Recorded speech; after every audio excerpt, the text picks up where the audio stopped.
प्यारे मित्रों, आप सभी को हमारे इस चैनल में स्वागत है। आज हम आपके लिए कार्तिक मास की महत्ता की चौथा अध्याय की कथा सुनाने जा रहे हैं।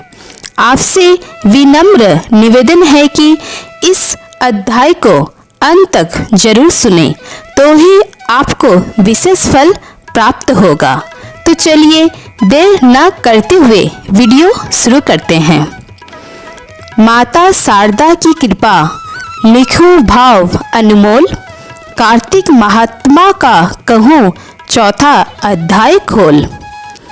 नारद जी ने कहा, ऐसा कहकर भगवान विष्णु मछली का रूप धारण करके आकाश से जल में गिरे।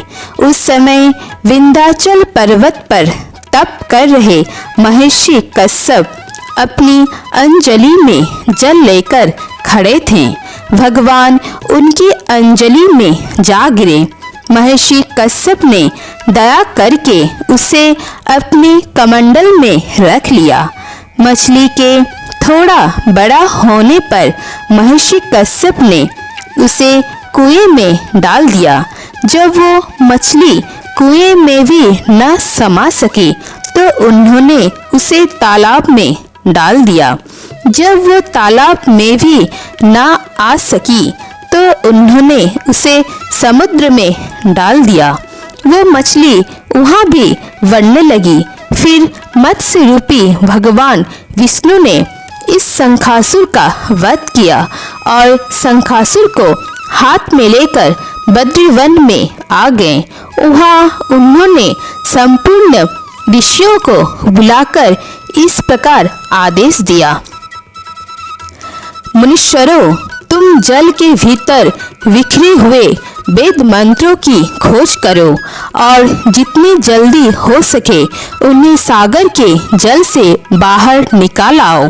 तब तक मैं देवताओं के साथ प्रयाग में ठहरता हूँ। तब उन तपोबल संपन्न महर्षियों ने यज्ञ और बीजों सहित संपूर्ण वेद मंत्रों का उद्धार किया। उनमें से जितने मंत्र जिस ऋषि ने उपलब्ध किए वही उन बीज मंत्रों का उस दिन से ऋषि माना जाने लगा। तदनंतर सब ऋषि एकत्र होकर प्रयाग में गए।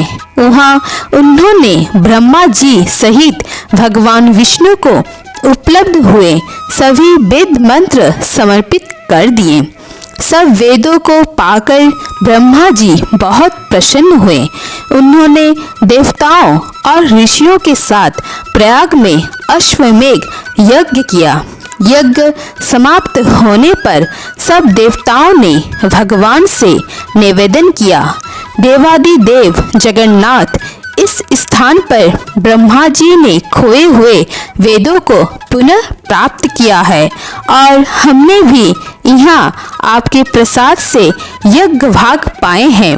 अतः ये स्थान पृथ्वी पर सबसे श्रेष्ठ पुण्य की वृद्धि करने वाला एवं भोग तथा मोक्ष प्रदान करने वाला हो। साथ ही ये समय भी महापुण्यमय और ब्रह्मघाती आदि महापापियों की भी शुद्धि करने वाला हो तथा यह स्थान यहाँ दिए हुए दान को अक्षय बना देने वाला भी हो, यह वर दीजिए। भगवान विष्णु बोले, देवताओं, तुमने जो कुछ कहा है वो मुझे स्वीकार है। तुम्हारी इच्छा पूर्ण हो। आज से ये स्थान ब्रह्म क्षेत्र के नाम से प्रसिद्ध होगा। सूर्य वंश में उत्पन्न राजा भगीरथ यहाँ गंगा को ले आएंगे और वो यहाँ सूर्य कन्या यमुना से मिलेगी। ब्रह्मा जी और तुम सब देवता मेरे साथ यहाँ निवास करो। आज से यह तीर्थराज के नाम से विख्यात होगा। तीर्थराज के दर्शन से तत्काल सब पाप नष्ट हो जाएंगे। जब सूर्य मकर राशि में स्थित होंगे उस समय यहाँ स्नान करने वाले मनुष्य के सब पापों का यह तीर्थ नाश करेगा। यह काल भी मनुष्य के लिए सदा महान पुण्य फल देने वाला होगा। माघ में सूर्य के मकर राशि में स्थित होने पर यहाँ स्नान करने से सालोक्य आदि फल प्राप्त होंगे।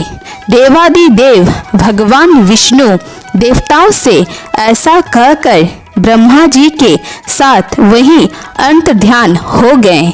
तत्पश्चात इंद्रादि देवता भी अपने अंग से प्रयाग में रहते हुए वहां से अंत ध्यान हो गए।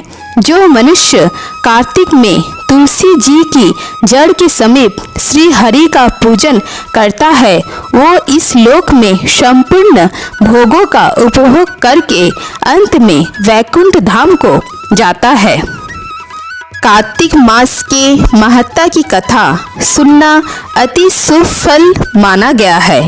यदि आप अभी तक पहला, दूसरा और तीसरा अध्याय नहीं सुने हैं तो मेरे चैनल में जाकर इसे सुन लें। आपका जीवन बदल जाएगा और आप सोच भी नहीं सक पाएंगे कि ऐसा कैसे हुआ। ये इतना फलदायी है।